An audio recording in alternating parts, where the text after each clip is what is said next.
Hello everyone, সবাই কেমন আছো? চলে এসেছি আবার একটা নতুন ব্লগ নিয়ে। আশা করি আজকের ব্লগটা তোমাদের দেখতে খুব খুব খুব ভালো লাগবে। সবাই শেষ পর্যন্ত দেখতে থাকো।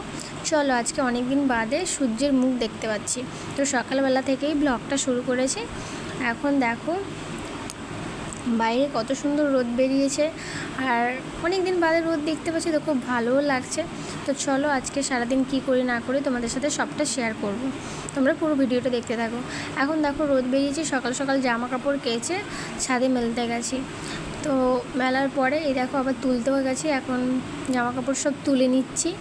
সত্যি কথা বলতে গেলে অনেক দিন বাদে রোদ বেরিয়েছি, তো রোদের মুখটা দেখতে কি ভালো না লাগছে। মনের আনন্দে সব জামাকাপড় কেচে ফেলেছি, অনেক দিন ধরে জামাকাপড় শুকনো হয়নি। তো চলো ফাইনালি সব জামাকাপড় শুকনো হয়ে গেছে, আর রোদ বেরিয়েছে মানে একদম খুব প্রখর রোদ বেরিয়েছে। তো চলো এখন নিচে চলে যাই।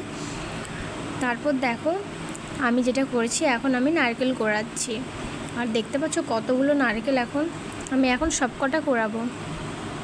তার কারণ আজকে বানানো হবে নাড়ু।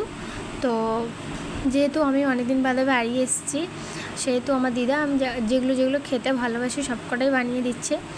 তো চলো এখন নাড়ু বানাবো, সেই কারণে নারকেল কোড়াচ্ছি। আর এইসব কাজ তো আমার ভালোই লাগে করতে। যাই হোক, তা তোমরা পুরো ভিডিওটা দেখতে থাকো। এখন আমি নারকেলগুলো সব এক এক করে কুড়িয়ে নেব। দেখো ফাইনালি আমার নারকেল কোড়ানো প্রায় শেষ হয়ে গেছে। এখন দেখতে পাচ্ছ এই যে সব কুড়িয়ে ফেলেছে, এই একটাই বাকি আছে, এখন এইটুকু করে নেব। তারপর দেখো তোমাদেরকে দেখাই, এটা হচ্ছে তিলটাকে শুকনো কড়াইতে একটু ভেজে নিয়েছি হালকা করে। আর এই তিল দিয়ে হবে নাড়ু। তিলের নাড়ু খেতে যা ভালো লাগে বন্ধুরা, খুব টেস্ট, খুব সুন্দর লাগে। তারপর চলো দেখাই তোমাদেরকে, এটা হচ্ছে আমাদের পুকুর। আজকে আমাদের পুকুরে মাছ ধরা হচ্ছে। তো চলো সবাই মিলে এখন নেট করছে, এই নেট দিয়ে মাছ ধরা হচ্ছে। তো ভাবলাম তোমাদের সাথে শেয়ার করি। আমাদের এই পুকুরে অনেক মাছ আছে বন্ধুরা, দেখতে পাচ্ছ। এখন আমাদের এই পুকুরে মাছ ধরা হচ্ছে, দেখতে অনেক। এই পুকুরে 12টা শেয়ার, তো তার মধ্যে আমাদের বাড়ির একটা। তো চলো সবাই মিলে এখন নেট করছে, আর কত মাছ ধরেছে তোমাদের সাথে সেটা দিয়ে শেয়ার করি। চলো এই দেখো কত মাছ, এখনও অবধি মাছ ধরা চলছে, আরও চলবে। যেহেতু 12টা শেয়ার, সেহেতু তো অনেক মাছ লাগবে, তাই না বলো? আর দেখো এখনও এক হাঁড়ি রয়েছে, এই যে বস্তায় ধরেছে, আরও এখনও ধরবে। তো দেখো মাছগুলো একদম জ্যান্ত, ছটপট ছটপট করছে। আর এত মাছ দেখতে কারোর খুব ভালো লাগবে, তাই না বলো? মনে হচ্ছে হাঁড়িটা নিয়ে পালাই একদম। তো চলো এখন এই দেখো মাছগুলো একদম ছটপট ছটপট করছে, সবে ধরছে আর পুকুর থেকে তুলে আনছে, তো তাই জন্য একদম জ্যান্ত মাছগুলো। তারপরে দেখো মাছগুলোকে, কত মাছ কি না ভালো লাগছে, অনেক দিন বাদে দেখতে পাচ্ছি, আমার কপালে ছিল বলতে পারো। তো আমিও এসেছি এমন টাইমে, আর মাছও ধরা হচ্ছে, বেশ ভালোই লাগছে। তো চলো চলে এলাম বাড়িতে। তারপর দেখো ওই নারকেল কোড়ার মধ্যে চিনি দিচ্ছে। আমাদের কেউ চাইলে গুড় দিয়েও করতে পারো নাড়ুটা, আমাদের চিনি দিয়ে হচ্ছে। যেহেতু এখন গুড় পাওয়া যায় কিন্তু আনা হয়নি, সেহেতু চিনি দিয়েই হচ্ছে। তো এখন নারকেলের সাথে চিনিটাকে ভালো করে ঠেসে নিচ্ছে, কারণ মিশিয়ে করতে হবে, তো পাক দেওয়ার জন্য চিনিটা তো দিতে লাগবে একটু বেশি করে।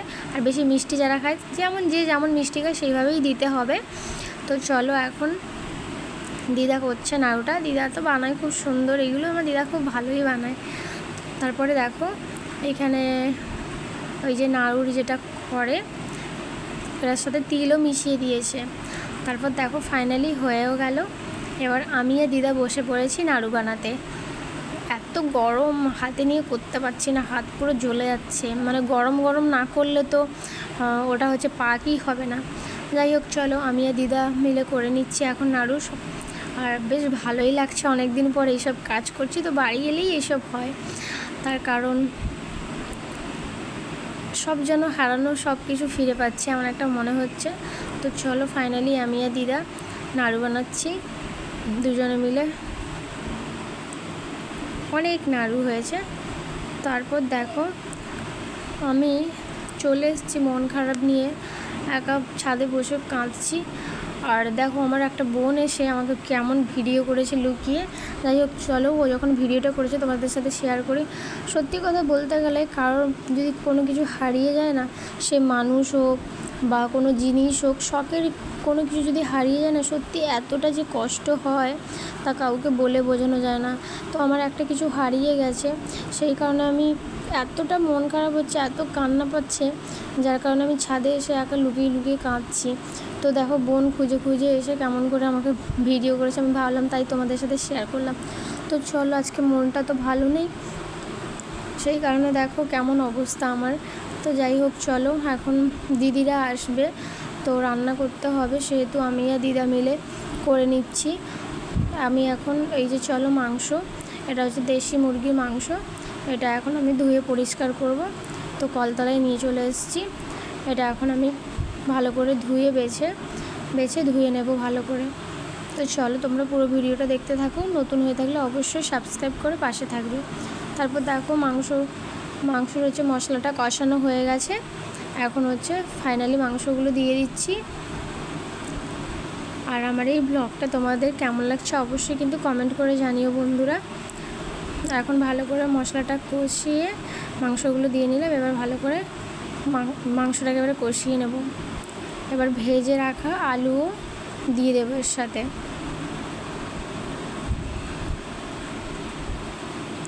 তো চলো দেখতে থাকো তোমরা। এবার ভেজে রাখা